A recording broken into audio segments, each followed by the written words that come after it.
الحمد لله الذي لا يبلغ مدحته القائلون ولا يحصي نعمه العابدون ولا يؤدي حقه المجتهدون الذي ليس لصفته حد معدود ولا وقت موجود ولا أجل ممدود الذي فطر الخلائق بقدرته ونشر الرياح برحمته ثم الصلاة والسلام على أشرف الأنبياء والمرسلين والقاسم مصطفى اللهم صل على محمد وآل محمد وعلى عترته الطيبين الطاهرين المعصومين المظلومين ولعنة الدائم على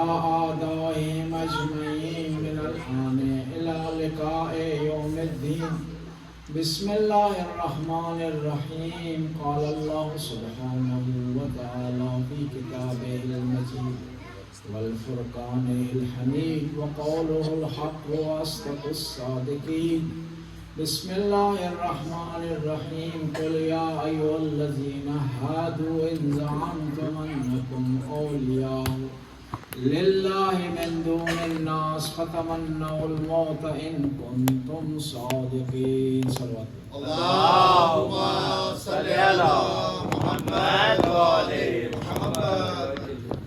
سب سے پہلے مرحوم و مغفور سید افتخار چند شاہ صاحب کے لیے الفاتحہ مع الاخلاص والصلوات. اللهم صل على محمد وآل محمد. بسم اللہ الرحمن الرحیم. الحمد للہ رب العالمین الرحمن الرحیم مالک یوم الدین. ایاک نعبد و ایاک نستعین اهدنا الصراط المستقیم صراط الذین انعمت علیہم غیر المغضوب علیہم ولا الضالین. بسم اللہ الرحمن الرحیم. قل هو اللہ احد اللہ الصمد لم یلد ولم یولد ولم یکن له کفوا احد.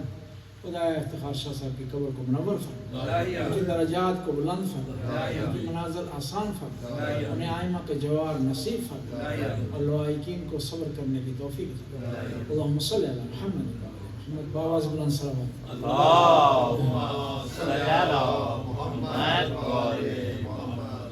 خداوند تعالیٰ سورہ جمعہ میں ارشاد فرماتا ہے کہ اے یہودیو کہ اگر تم یہ کہہ رہے ہو کہ اللہ کے ولی ہو، اللہ کے قریب ہو، اللہ کے دوست ہو، اللہ کے محب ہو، تو موت کی تمنا کرو. اگر تم موت کی تمنا کر لو گے تو تم اپنے دعوے میں سچ ہو. اب یہ دیکھنا ہے کہ موت ہے کیا. اسلام میں اس کی تعریف کیا کی ہے؟ ڈاکٹر صاحب نے تشریف فرمایا. اور میڈیکل اس کی کیا تعریف کرتا ہے؟ اور اسلام اور میڈیکل تعریف میں کیا فرق ہے؟ موت کے لحاظ سے جانداروں کو دو حصوں میں تقسیم کیا جاتا ہے، انسان اور غیر انسان. غیر انسان جب مرتا تو فنا ہو جاتا ہے، ختم ہو جاتا ہے، ڈسٹرائے ہو جاتا ہے، لیکن پھر بھی وہ سرکل میں آ جاتا ہے. سرکل میں آ جاتا ہے. ایک جانور مرا ہے، اس کا باڈی روح زمین پر تبخیر ہو جائے گی، ایک حالت سے دوسری حالت میں تبدیل ہو جائے گی، اور اسی کی باڈی کی وجہ سے گھاس جمے گا، اس کو ایک اور جانور کھائے گا. لہذا یہ جو جانور ہے باڈی اس کی تبدیل ہوگی گھاس میں، گھاس تبدیل ہوگی ایک اور جانور میں. یعنی وہ جو جانور ہے جاندار ہے، انسان نہیں، وہ بھی ختم نہیں ہوتا، تبدیل ہوتا ہے. چیر اصل کے انسان، کیا بات ہے، چیر اصل کے انسان. اور جب انسانوں میں آتے ہیں، کیا بات ہے، یعنی جاندار کے حوالے سے موت دو حصوں میں ہے، انسان اور غیر انسان. اور جب انسانوں میں آتے ہیں تو پھر بھی ہم اس موت کو دو حصوں میں تقسیم کریں گے. انسان ہے، مر گیا ہے، فنا فی اللہ ہو جائے گا، ختم ہو جائے گا. لیکن ایک ایسا انسان ہے جو مرنے کے بعد بھی زندہ ہے. اس کے بارے میں حدیث نے کہا من مات علی حب آل محمد مات شہیدا. جو آل بیت کی محبت دل میں رکھ کر کے دنیا کیا ہے وہ مرا نہیں ہے بلکہ وہ شہید ہے. اور قرآن نے شہید کے بارے میں کہا وَلَا تَحْسَبَنَّ الَّذِينَ قُتِلُوا فِي سَبِيلِ اللَّهِ أَمْوَاتٌ بَلْ أَحْيَاءٌ عِندَ رَبِّهِمْ يُرْزَقُونَ. ساری دنیا موت سے گھبراتی ہے, ڈرتی ہے نہیں, لیکن علی اور علی والا نہیں گھبراتا. سبحان اللہ.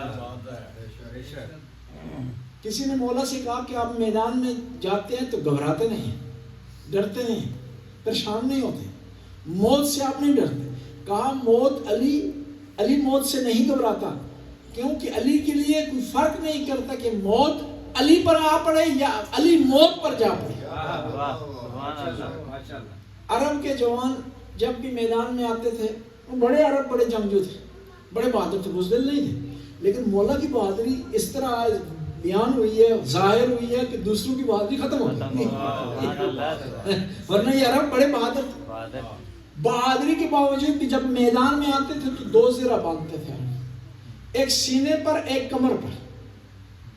لیکن مولا جب بھی میدان میں آتے تھے کمر پر زرہ نہیں باندھتے تھے. کسی نے مولا سے پوچھا کہ آپ کمر پر زرہ کیوں نہیں باندھتے؟ مولا نے کہا کہ کمر پر وہ زرہ باندھتا ہے جو میدان میں بھاگنے کے ارادے سے آئے, کہ جاتے ہوئے کوئی تیر نہ لگے, نیزہ نہ لگ جائے, تلوار نہ لگ جائے. علی میدان میں بھاگنے کے ارادے سے نہیں آتا کہ پیٹھ پر زرہ باندھے. جنگ احد کا واقعہ ہے کہ مولا میدان میں ساری دنیا بھاگی ہے. کسی آدمی سے کسی نے پوچھا کیوں بھاگ رہے ہو؟ کہا خدا ہی حکم ہے بھاگنے کا. انہ امر اللہ, یہ خدا ہی حکم ہے, بس بھاگ جاؤ. مولا سے کسی نے سوال کیا کہ اے علی دنیا تبدیل ہو گئی, بھاگ گئی تبدیل ہو گئی ہے نا. کل تک محمد رسول اللہ کا کلمہ پڑھ رہے تھے, گواہی دے رہے تھے, وعدہ کر رہے تھے, شجاعت کا اظہار کر رہے تھے, اب سارے بھاگ گئے, کوئی میدان میں نہیں بچا. کہا مولا آپ کیوں تبدیل نہیں ہوئے؟ دنیا تبدیل ہو گئی ہے, بڑی بڑی دنیا تبدیل ہو گئی, بڑے نامور پہلوان میدان سے بھاگ گئے ہیں. تو مولا نے کہا کہ علی تبدیل ہونے کے لیے نہیں آئے, علی دنیا کو تبدیل کرنے کے لیے آئے. نعرہ حیدری. یعنی جو علی والا ہے وہ بھی کبھی تبدیل نہیں ہونا چاہیے اسے, وہ دنیا کو تبدیل کرے. وہ اگر نمازی ہے تو دوسرے کو نمازی بنائے, وہ اگر عزادار ہے تو دوسرے کو عزادار بنائے. یہ نہیں ہے کہ دوسرے ماحول میں آ گیا عزاداری چھوڑ دے. جب اپنے کاموں کے لیے ہم شرم نہیں کرتے تو عزاداری میں شرم کرنے کی کیا ضرورت ہے؟ اس لیے تو پیغمبر نے فرمایا, علی کی بہادری کو دیکھ کر کہا ضربت علی یوم الخندق افضل من عبادت الثقلین. علی کی خندق کے دن کی ضربت ثقلین کی عبادت سے افضل ہے. ضربت ہے, جس ہستی کی ضربت کا یہ مقام ہو اس کی عبادت کا کیا مقام ہو.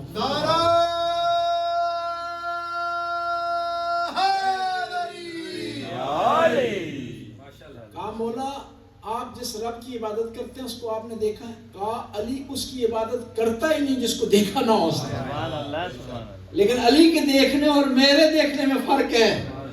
علی اپنے پروردگار کو محسوس کرتا ہے, علی اپنے پروردگار سے بات کرتا ہے, علی دعائے کمیل کے ذریعے کلام کر رہا اپنے پروردگار سے. کم من ثناء جمیل لست اہلا لہ نشرتا. اپنے شیعہ کو سکھانے کے لیے علی بتا رہا ہے کہ خدایا بہت ساری ایسی تعریفیں جس کا میں اہل نہیں تھا تو نے لوگوں میں مشہور کر دیا. یعنی بتا رہا ہے کہ علی والا مغرور نہیں ہوتا, عبادت پر مغرور نہیں ہوتا, اپنی عزاداری پر مغرور نہیں ہوتا, اپنے اخلاق پر مغرور نہیں ہوتا, کیونکہ علی کو فالو کر رہا ہے. علی والا ہونے کا کیا مطلب ہے؟ فنا فی علی, علی میں فنا ہو جانا, اپنی طرف سے اپنا کوئی نام نہ اس کا, اپنی شناخت نہ اس کی, اپنی پہچان نہ اس کی. اس کی پہچان یہ ہے کہ یہ علی والا ہے. اور جب علی والا ہوگا تو اس کی نمازیں بھی علی کے ساتھ شباہت ہوگی, اس کا اخلاق بھی علی جیسا ہوگا, علم میں بھی کوشش کرے گا اس کے اندر سے علی کے علم کی خوشبو آ رہی ہوگی, نہج البلاغہ اس کا ورد ہوگا, اصولی کافی اس کی زبان پر ہوگی, من لا یأس الفقی اس کے کردار میں ہوگی, وہ علی والا کہلائے گا. اب یہ دیکھنا ہے یہ موت ہے کیا. جو ہر زیرو کو آنی ہے. کل نفس ذائقۃ الموت، ہر نفس نے موت کا ذائقہ چکھنا ہے. کوئی بھی استثناء ہے موت نہیں ہے، موت سے ایکسیپشن نہیں ہے. موت سے بڑے بڑے ڈاکٹر لوگوں کو بچاتے ہیں، لیکن آخر ایک دن خود موت کے منہ میں چلے جاتے ہیں. جب یہ موت سے کوئی استثناء نہیں ہے، ہر آدمی نے جانا ہے یہ موت ہے کیا. موت کی کئی اقسام ہیں، اور تمام اقسام کو مد نظر رکھ کر کے آپ جب مطالعہ کرتے ہیں تو اس کی ڈیفینیشن اسلام کے ذریعے اس طرح معلوم ہوتی ہے: روح کا بدن سے نکل جانا، اور جس کے نتیجے میں یہاں سے اس دنیا سے دوسری دنیا کی طرف منتقل ہو جانا. اور اس کی علامتوں میں سے ایک علامت یہ ہے کہ انسان پھر بات نہیں کر سکتا، دیکھ نہیں سکتا، کلام نہیں کر سکتا، حس نہیں کر سکتا، ڈسکس نہیں کر سکتا، سن نہیں سکتا. یہ آپ کی اور میری اور عام آدمی کی موت ہے، یہ کہ بدن، روح اور بدن آپس میں ڈسکنیکٹ ہو گئے تو موت واقع ہو گئی. تو اس کے بعد ہم نہ دیکھ سکتے ہیں، نہ بات کر سکتے ہیں، نہ کلام کر سکتے ہیں. لیکن یہ آپ کا اور میرا معاملہ ہے. لیکن کربلا میں ایک ایسی ہستی ہے جس کا ظاہری طور پر بدن سے روح جدا ہو گیا ہے، بلکہ نہ فقط روح جدا ہوا ہے بلکہ سر بدن کے ساتھ نہیں ہے، تو سورہ کہف کی تلاوت کر رہا ہے. سبحان اللہ، واہ واہ واہ واہ. بس اس کی موت اور میری موت میں فرق ہے. یہ ہم کیوں کہتے ہیں یا علی مدد کی، مولا مدد کرتے ہیں؟ یہ کیوں کہ مولا موجود ہے، ہمیں دیکھ رہے ہیں، ہمارے کردار کو دیکھ رہے ہیں، ہمارے عمل کو دیکھ رہے ہیں، مجالس میں شرکت ہو رہی ہے. سبحان اللہ. کیوں کہ یہ وہ ہستیاں ہیں، یہ ہماری طرح نہیں. بس موت کی کئی اقسام ہیں. موت کی بنیادی طور پر جو ماہرین نفسیات انہوں نے دو قسمیں کی ہیں، اور علماء نے بھی اس کی تائید کی. ایک موت ہے اختیاری اور ایک اجباری. اور جو اختیاری موت ہے اس میں تین قسم کی موت آ جاتی ہے. اختیاری موت میں جو انسان خود اپنے اختیار سے اختیار کر سکتا ہے، اجباری نہیں ہے، امپوز نہیں ہے اس پر. اس میں خودکشی کی موت ہے جو حرام ہے. شہادت کی موت ہے جو بلند مقصد کے لیے انسان خدا کے راستے میں دیتا ہے. تیسری کنڈیشن جو اسلام نے اس کو جائز نہیں قرار دیا، ابھی میڈیکل اس کو جائز قرار دے رہی ہے. اب ڈاکٹر صاحب اس کے بارے میں تائید کریں گے کہ آیا میڈیکل نے اس کی اجازت دی ہے نہیں. ایک آدمی ایسا ہے کہ اس نے مر جانا ہے، اس کی موت یقینی ہوگی ڈاکٹروں کے نزدیک، لیکن اس کا زندہ رہنا اس کے لیے اذیت ہے. یہ ڈاکٹر اجازت دیتی ہے میڈیکل اس کی، اس کو مارنے کی.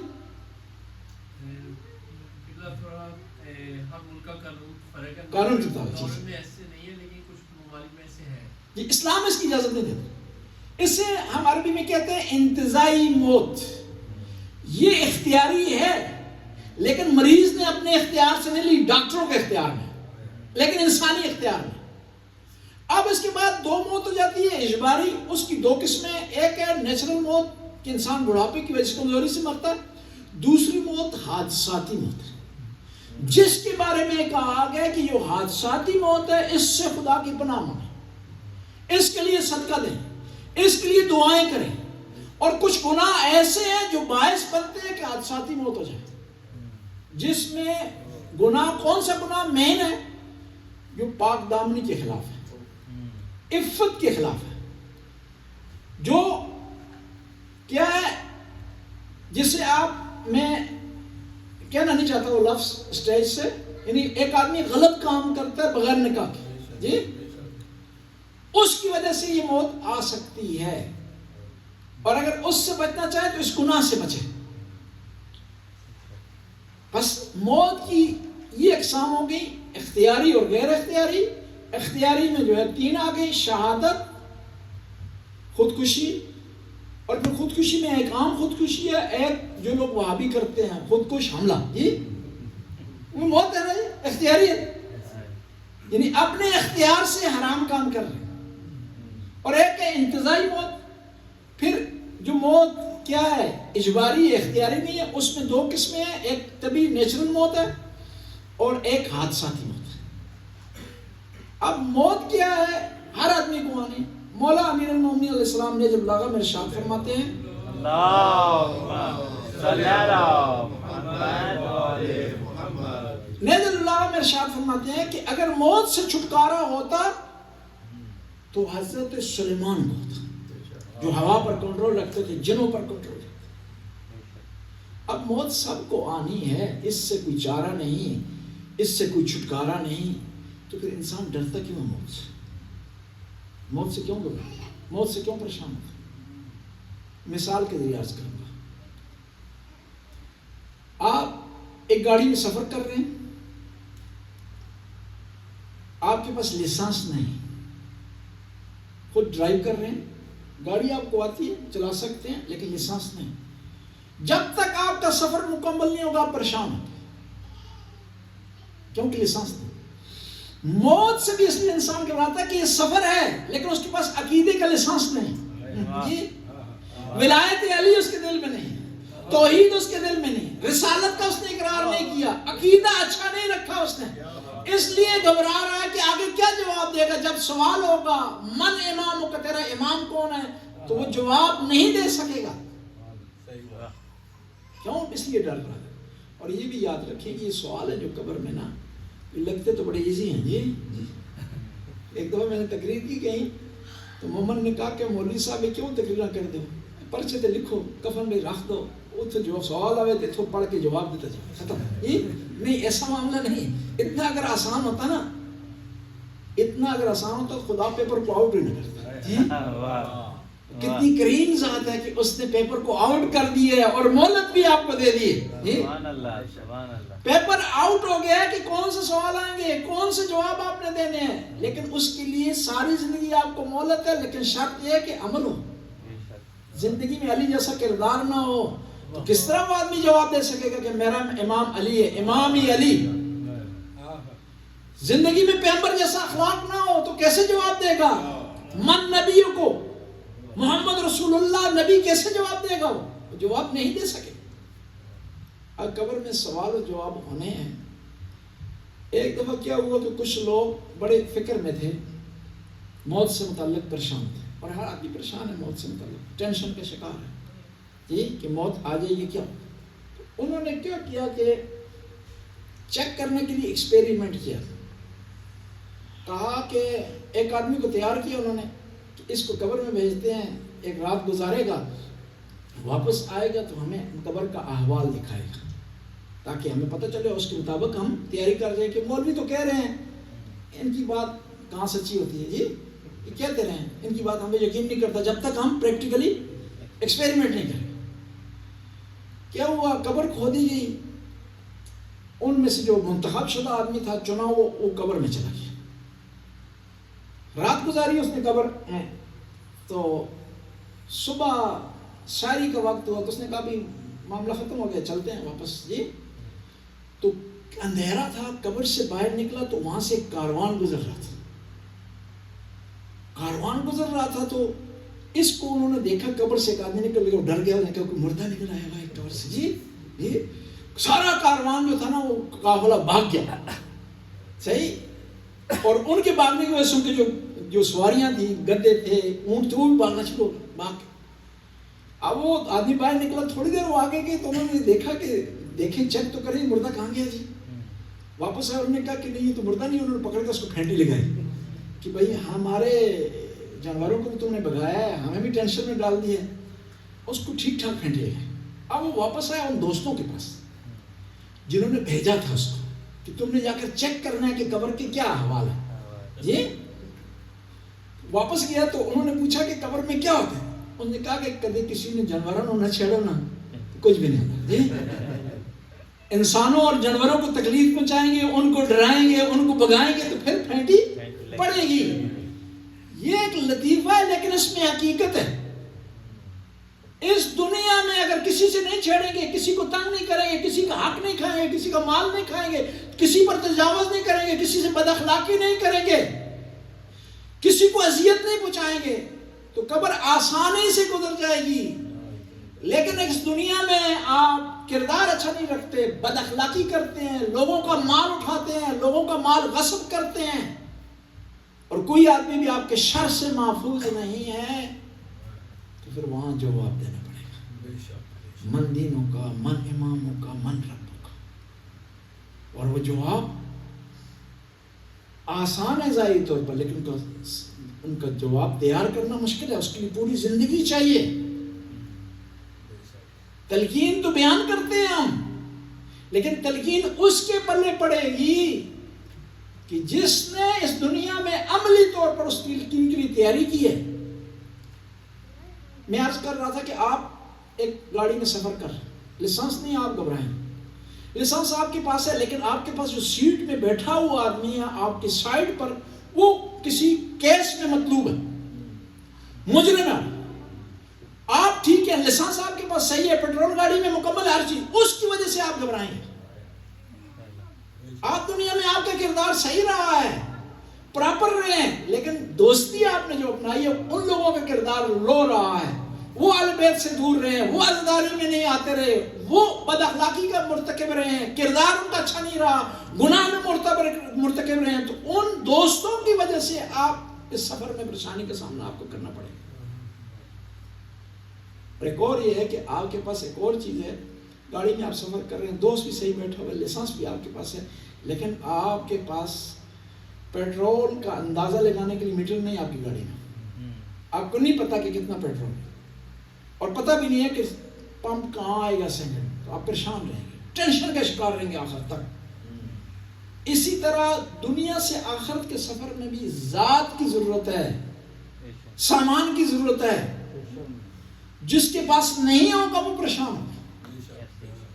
امیر المومنین ارشاد فرماتے ہیں قلت الذات و بعد السفر، کہ سفر لمبا ہے لیکن کیا ہے، سامان کم ہے۔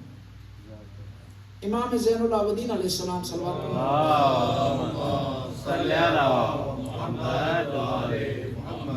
ایک دفعہ کچھ سامان اٹھا کر، کھانا اٹھا کر جا رہے تھے تیزی سے، تو امام کے صحابی نے سوال کیا، یا ابن رسول اللہ، فرزند رسول، کہاں جا رہے ہیں؟ میں مدد کرتا ہوں، مجھے دے، میں اٹھاتا ہوں۔ امام نے کہا کہ میں سفر پر جا رہا ہوں اور اس وجہ سے اس سامان کو ایک محفوظ جگہ پر پہنچا رہا ہوں اس سفر کی خاطر، اور میں چاہتا ہوں کہ میں اپنے سفر کا سامان خود اٹھاؤں، تجھے تکلیف نہ ہو۔ دوسرے دن اس نے دیکھا کہ امام وہیں، اس نے سوال کیا، یا ابن رسول اللہ، آپ تو کہہ رہے تھے میں سفر پر جانا ہے، سفر پر آپ نے کہا سفر سے میری مراد اس دنیا سے آخرت کا سفر ہے، اور وہ سفر کا سامان غریبوں کے لیے میں کھانا لے جا رہا تھا، اور محفوظ جگہ یہ ہے کہ غریبوں کو جا کر دے دوں، مستحقین تک پہنچاؤں۔ اور ایک اور وجہ جس کی وجہ سے انسان ڈرتا ہے دنیا سے آخرت کی طرف جانے کے لیے، سے ڈرتا ہے، کیوں؟ پیغمبر فرماتے ہیں کہ کیونکہ لوگ وہ ڈرتے ہیں جنہوں نے دنیا آباد کی ہے، آخرت آباد نہیں کی، اور آبادی سے خرابی کی طرف نہیں جانا چاہتے۔ دیکھیں نا، آپ ایک گھر سے شفٹ ہو رہے ہیں ایک دوسرے گھر میں، جس گھر میں جا رہے ہیں اس کے لیے اہتمام کرتے ہیں آپ، اس میں صفائی کا انتظام کرتے ہیں، اس میں طرح طرح کے فرنیچر لگواتے ہیں، جس کو چھوڑ رہے ہیں اس کو اہمیت نہیں دیتے آپ۔ لیکن افسوس ہے انسان اس کو الٹا کرتا ہے، جس کو چھوڑنا ہے اس کو سجا رہا ہے، جہاں جانا ہے اس کے لیے انتظام نہیں کر۔ اس دنیا میں انسان کوشش کرتا ہے اچھا گارا اس کے پاس، اچھی سواری اس کے پاس، حتیٰ قرضہ اٹھا لیتا ہے، اچھی گاڑی لیتا ہے کہ تاکہ دوسروں کے سامنے میرا پوزیشن، اور پھر امام بارگاہ میں لے کر آتا ہے تاکہ دوسرے مومنوں کو پتہ چلے کہ میرے پاس کیا ہے، وہ کون سی گاڑی، ٹیسلا ٹیسلا انتظام کرتا ہے، اپنا ٹاور بناتا ہے، اپنا مقام بنانے کی کوشش کرتا ہے۔ حالانکہ یہ ساری جو ٹور ہے دنیا کی، جو گاڑیاں ہیں، مکان ہیں، یہ بچوں کے کھلونے کی طرح، جس طرح بچہ کھلونے کو جو ہے اہمیت دیتا ہے نا، اور بعض کا جب آپ اس سے کہتے ہیں تمہارے پاس کیا، تو کہتے ہیں میرے پاس یہ گھر ہے، گھر اپنا پیش کر دیتے ہیں، کہتے ہیں میرے پاس یہ گاڑی ہے۔ آخرت میں بھی یہ ساری چیزیں کھلونے کی طرح دکھائی دیں گی۔ کون سی چیز کام آئے گی انسان کی قبر میں؟ اس کے اعمال۔ اور قبر میں حدیث میں امیر المومنین ارشاد فرماتے ہیں القبر ینادی کل یوم، قبر روزانہ اعلان کرتی ہے، اے میری طرف آنے والا، یہ دیکھ لینا تو کہاں آ رہا ہے۔ قبر کیا کہتی ہے؟ انا بیت التراب، میں مٹی ہوں، اور وہاں پر وہی کامیاب ہوگا جو ابو تراب کو ماننے والا ہے. وہ کہتی ہے انا بیت تراب، مٹی کا گھر، میری طرف آنا ہے تو تمہارے دل میں ابو تراب کی محبت ہونی چاہیے، تب میں تمہارے ساتھ کمپرومائز کروں گی، ورنہ میں سختی ہوں. آپ کو 2 دن چھوڑ دیا جائے نا مٹی پر سونے کے لیے، کتنی تکلیف ہوتی ہے، کتنا انسان پریشان ہوتا ہے، کتنا ٹینشن کا شکار ہوتا ہے. حالانکہ دنیاوی دوسری سہولتیں ہیں، قبر میں دوسری سہولتیں نہیں ہیں. وہاں پیسے آپ کے کام نہیں آئیں گی، وہاں ملک و املاک آپ کے کام نہیں آئے گا، دوست و احباب آپ کے کام نہیں آئیں گے. کون سی چیز کام آئے گی؟ آپ کے اعمال آپ کے کام. اور جب انسان دنیا سے چلا جاتا ہے تو اس کی جو فائل ہے بند ہو جاتی ہے. ماتا ولد آدم انقطع عملہ، کہ جب انسان دنیا سے چلا جاتا ہے تو اس کا عمل روک جاتا ہے، اس کی فائل کلوز ہو جاتی ہے، اس کا نامہ اعمال ختم ہو جاتا ہے، بند ہو جاتا ہے. نیکیاں جو کر لیں کر لیں، خطائیں جو سرزد ہوئی ہیں سرزد ہو. اب کمی اور اضافے کی گنجائش نہیں ہے اس میں. لیکن 3 ایسے کام ہیں جس کی وجہ سے آپ کا نامہ اعمال کھلا رہے. افتخار حسین شاہ صاحب دنیا سے چلے گئے، ان کا نامہ اعمال بند ہو گیا، لیکن میرا اور آپ کا نامہ اعمال کھلا ہوا ہے. اور اس نامہ اعمال پہ آپ نے خود لکھنا ہے. آپ نے خود لکھنا ہے کہ آپ وہاں یا حسین لکھتے ہیں، یا علی مدد لکھتے ہیں، عزاداری آپ لکھتے ہیں، نماز آپ لکھتے ہیں وہاں پر، امیر المومنین کا ذکر وہاں لکھتے ہیں، یا اس کو خالی چھوڑ جاتے ہیں تو پھر شیطان آپ کے ہاتھ سے وہاں لکھواتا ہے، یہی گناہ لکھواتا ہے، غلطیاں لکھواتا ہے، خطائیں لکھواتا ہے، غفلت لکھواتا ہے. بس انسان جب دنیا سے جاتا ہے تو اس کا عمل رک جاتا ہے. لیکن 3 ایسے کام ہیں جن کی وجہ سے آپ کا نامہ اعمال کھلا ہے، نیکیوں میں اضافہ ہوتا ہے. ولد صالح، نیک اولاد. لیکن آج یہاں آپ ذکر کر رہے ہیں افتخار شاہ صاحب کا، کیوں اولاد نیک کہ تذکرہ کر رہی ہے، مجلس ہو رہی ہے، ماتم کی کیفیت بنی ہوئی ہے، یہاں پر عزا کی کیفیت بنی ہوئی ہے، ذکر اہل بیت ہو رہا ہے، قرآن کی آیات کی تلاوت ہوئی ہے. کیوں؟ اولاد نیک. نیک اولاد کو خود بھی ثواب ملتا ہے اور اس کا ثواب ایک مرحوم کو ملتا ہے. لیکن بشرط ہے کہ انسان نیک اولاد چھوڑے نا، اس کی تربیت کی ہو، اس کو سکھایا ہو، اس کو قرآن پڑھایا ہو، اس کو اہل بیت کے درس سے آشنا کیا ہو، اس کو عزاداری سے آشنا کیا ہو، تو تب وہ اولاد سبب بنے گی کہ مرنے کے بعد بھی نیکی میں اضافہ ہو. اور دوسری چیز جو کہ نیکی میں اضافے کا سبب بنتی ہے وہ ہے علم ینتفع بہ. علم آپ نے پھیلایا، دنیا سے چلا گیا پھیلانے والا، جب تک اس علم پر عمل ہوتا رہے گا ثواب اس کے نامہ اعمال میں لکھا جاتا ہے. کسی نے مدرسہ بنایا ثواب ملا، کسی نے کتاب چھپوائی ہے ثواب ملتا رہے گا اس کو، کسی نے قرآن کی تعلیم کا انتظام کیا ثواب اس کو ملتا رہے گا دنیا سے جانے کے باوجود، عمل منقطع ہونے کے باوجود. اور تیسری چیز جو کہ انسان کی نیکی کا سبب بنتی ہے، اس میں کی نیکیوں میں اضافے کا سبب بنتی ہے، وہ کیا؟ صدقۃ جاریہ. ایسا نیک کام انسانی فلاح کے لیے کہ جو ہمیشہ کے لیے رہے گا، جب تک خلق اللہ اس سے فائدہ اٹھاتی رہے اس کو ثواب ملتا رہے. ہم یہاں بیٹھے ہوئے نا، آج مجلس ہوئی، جن لوگوں نے بنیاد کی ڈالی ہے، جی دنیا سے چلے گئے، انجمن حسینی کی بنیاد ڈالی ہے، اس میں کام کیا ہے، اس میں ورک کیا ہے، اس میں چندہ کیا، دنیا سے چلے گئے. ہمارے یہاں بیٹھنے کا ثواب ہمیں بھی مل رہا ہے، ان کو بھی ملے، کیونکہ صدقہ جاری ہے. افتخار شاہ صاحب نے جو صدقہ جاری کیا کر دیا، ٹھیک ہے، اب وہ نہیں کر سکتے. لیکن آپ کے لیے میرے لیے فرصت ہے کہ ہم کچھ صدقہ جاریہ کریں، ایک مستقل کام کریں، کہیں امام بارگاہ بنا دیں، کہیں مدرسہ دینی بنا دیں، کہیں مسجد کی تعمیر کر دیں، تاکہ جب تک وہ مرکز قائم رہے ہمیں اس کا ثواب ملتا رہے اور ہمارے نیک اعمال میں اضافہ ہوتا رہے.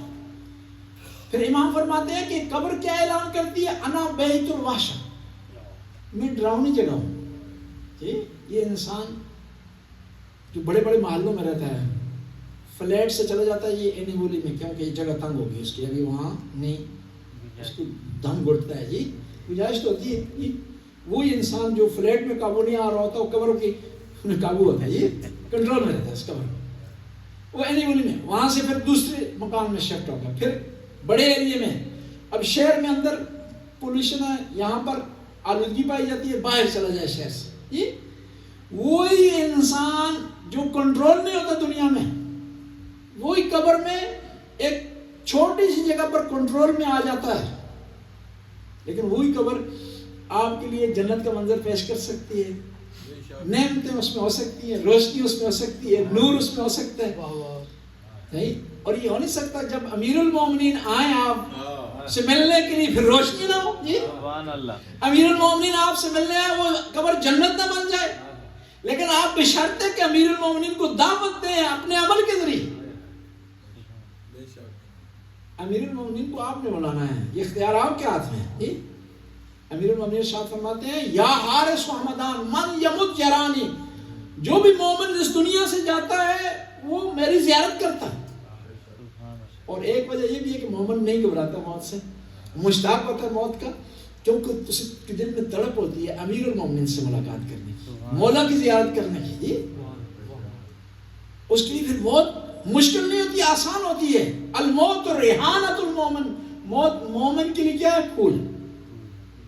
بس مختصر کرتے ہیں کہ موت کیا ہے؟ اس دنیا سے آخرت کی طرف سفر ہے جو روح کے بدن سے جدا ہونے کے نتیجے میں ہے، اور یہ ہر آدمی کو آنی ہے. لیکن مومن کی موت شہادت ہے، اور مومن کی موت شہادت ہے اس میں مومن اس دنیا میں موجود ہے، ہمارے اعمال کو دیکھ رہا ہے. یہ درس سکھانے کے لیے نواسہ رسول کربلا میں آ گئے. کیا فرمایا؟ کہا میرے صحابی الموت قنطرۃ بینکم و بین الجنہ، موت تمہارے اور جنت کے درمیان پل ہے. اور صحابی بھی کتنے پیارے تھے. ایک صحابی شب عاشور کو کھڑے ہوئے جب مولا نے کہا نا کہ چلے جائیں تو جانا چاہتے ہیں، پتہ کیا کہا؟ کہا مولا میری ناقابل جان ہے، قیمتی جان نہیں ہے، ناقابل ہے، ناچیز. کاش کہ کوئی قیمتی چیز ہوتی آپ پر قربان کرتی. پھر بھی یہ ناقابل جان اگر 1000 دفعہ آپ پر قربان کر دی جائے تو پھر دوبارہ مجھے زندہ کیا جائے تو پھر بھی میں کہوں گا کہ مولا میں تیار ہوں اپنے آپ کو آپ پر قربان کرنے کے لیے. روز عاشور امام نماز پڑھ رہے ہیں تو مولا کے صحابی آگے کھڑے ہیں اور رو رہے ہیں، کہتے ہیں مولا میری مدد کیجیے گا کہ ایسا نہ ہو کہ میرے ہوتے ہوئے کوئی تیر آپ کی طرف چلا جائے. تیروں کو سینے پر لے رہے ہیں. سینے پر لینے کے بعد جب گرتے ہیں نا صحیح، مولا حسین ان کے سر کو گود میں لیتے ہیں. پتہ کیا کہا؟ کوئی آرزو نہیں کی، کوئی وصیت نہیں. پتہ کیا کہا؟ ارضیت منی یا مولا، اے مولا کہ آپ مجھ سے راضی ہیں. یعنی موت سے کھیل رہے تھے کربلا کے شہداء، موت کو شکست دے رہے تھے کربلا کے شہداء.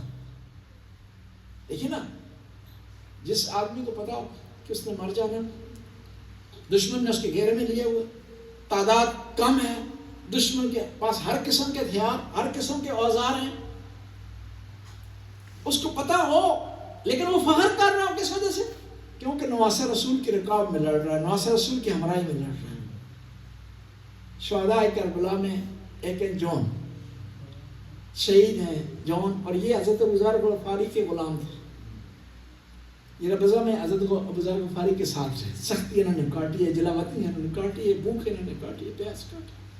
عاشورہ کے دن سر جھکائے ہوئے مولا کی خدمت میں حاضر ہوئے، مولا امام حسین کی خدمت میں. کہا کہ مولا مجھے اجازت دیں تاکہ میرا خون آپ کے خون کے ساتھ مل جائے اور مجھے شہادت مل جائے. میں چاہتا ہوں میں سرخرو ہو جاؤں. مولا نے کہا کہ جون تو نے بڑی سختی کاٹی ہے، ابوذر کے ساتھ رہا، پریشانی تو نے کاٹی ہے، اب تیری آزادی کا وقت ہے. جب آزادی کا نام لیا تو رو گیا. کہا مولا یہ آزادی نہیں ہے آپ سے دوری، یہ غلامی ہے آپ سے دوری. امام کے ہاتھوں کو اس نے چومنا شروع کر دیا، پاؤں میں گر گیا، درخواست کر رہا ہے کہ مولا مجھے اجازت دیتا کہ میں سرخرو ہو جاؤں، آپ کی والدہ گرامی کی بارگاہ میں سرخرو ہو جاؤں. میں کہہ سکوں کہ محمد کی لاڈلی میں نے اپنے آپ کو تیرے بیٹے پر قربان کر دیا. جب مولا نے اجازت دی نا، یہ میدان کی طرف روانہ ہوا. غلام تھا لیکن کیونکہ مولا کا غلام تھا اس لیے ظالم نے ظلم کرنا شروع کر دی. غلام سمجھ کر کے نہ چاروں طرف سے ظالموں نے حملہ کیا. کوئی نیزہ مار رہا تھا, کوئی تیر چلا رہا تھا, کوئی تلوار چلا رہا تھا, جسے کچھ نہیں مل رہا تھا نا وہ ریت اٹھا کر جون کی طرف پھینک رہا تھا. اب جون گھوڑے کی زین سے زمین پر آئے ہیں, گھوڑے کی زین سے زمین پر آئے ہیں. نہیں پکارا مدد کے لیے امام حسین کو. پتہ کیا کہا؟ پتہ تھا کہ امام حسین تشنہ لب ہیں, تھکے ہوئے ہیں, لاشیں اٹھا اٹھا کے تھک گئے ہیں. پتہ کیا کہا؟ السلام علیکم یا ابا عبداللہ, اے ابا عبداللہ اپنے غلام کا آخری سلام قبول کریں. امام حسین عقاب کی طرح جون کی لاش پر آئے, سر کو آغوش میں لیا. آغوش میں لینا تھا, جون نے اپنے سر کو نیچے گرا دیا. کہا جون کیوں گرایا ہے؟ کہا مولا میں اس قابل نہیں ہوں کہ میرا سر آپ کی گود میں قرار پائے. جون نے رونا شروع کر دیا. کہا جون کیوں رو رہا ہے؟ کہا مولا تھوڑی دیر بعد, اب میں گھوڑے سے گرا ہوں, آپ نے میرے سر کو اپنی گود میں لیا ہے, تھوڑی دیر بعد آپ بھی گھوڑے سے تشریف لائیں گے زمین پر, اور کوئی نہیں ہے جو آپ کے سر کو گود میں لینے کے بعد آپ کے سر سے پیار و محبت کا اظہار کرے. اب امام نے پتہ کیا کیا؟ دو ایسی لاشیں ہیں جن کے ساتھ امام نے عجیب رابطہ کیا. ایک علی اکبر کی لاش ہے, ایک جون کی. پتہ کیا کیا؟ وَذَا خَدُّ عَلَى خَدِّ, امام نے اپنے رخساروں کو جون کے رخساروں پر رکھا. شاید یہ کہا ہوگا جون تھوڑی دیر بعد تو میرے نانا سے ملے گا تو کہہ دینا نانا سے کہ نانا آپ کی امت نے حسین کو بڑا ستایا ہوا ہے, آپ کا نواسہ 3 دن سے پیاسا ہے, تیروں کی بارش میں آپ کا نانا شہادتیں پیش کر رہا ہے, اور آپ کا نواسہ شہادتیں پیش کر رہا ہے, اور نانا کو سلام دے کر کہنا نانا مجھے جلدی اپنے پاس بلا لیں.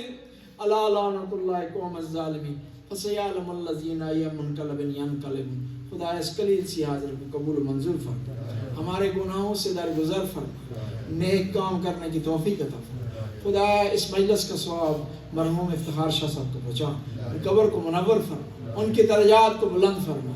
یا اللہ اس خاندان کے لیے اس غم کو آخری غم قرار دے, اس خاندان کو ہر قسم کے غم سے محفوظ فرما, اور آل بیت کے غم صحیح معنوں میں منانے کی توفیق عطا فرما. ربنا آتنا فی الدنیا حسنہ وفی الآخرۃ حسنہ وقنا عذاب النار. اللہم صلی علی محمد. ابھی اذان کا ٹائم تقریباً ہونے والا ہے.